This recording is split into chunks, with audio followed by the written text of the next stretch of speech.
Hi to all employers. Have a pleasant day to you, ma'am and sir. My name is Rachel Sonido Perry, 36 years old.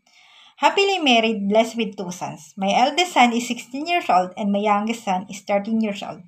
My husband name is Brian Smith Perry. He is 36 years old. My highest educational attainment is high school graduate. I have certificate in TESDA. My course is Driving NC2, Bread and Pastry Production NC2. I have two sisters and three brothers. I live here in Bibiclat, Aliaga, Nueva Ecija, Philippines.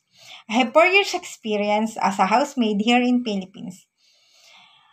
I serve four members of the family, including two adults, one newborn, and one child. My main duties was taking care of newborn baby until she is 3 years old, taking care of 9 years old boy until he was 12 years old.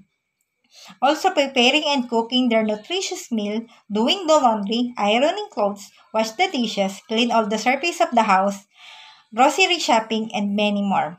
I want to work in Hong Kong to earn money for my family and for my kids.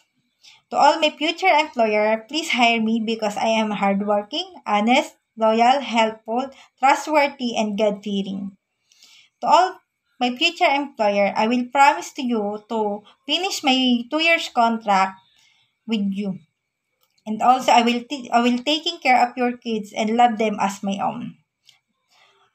I'm looking forward to work with you as your helper as soon as possible. Thank you and God bless.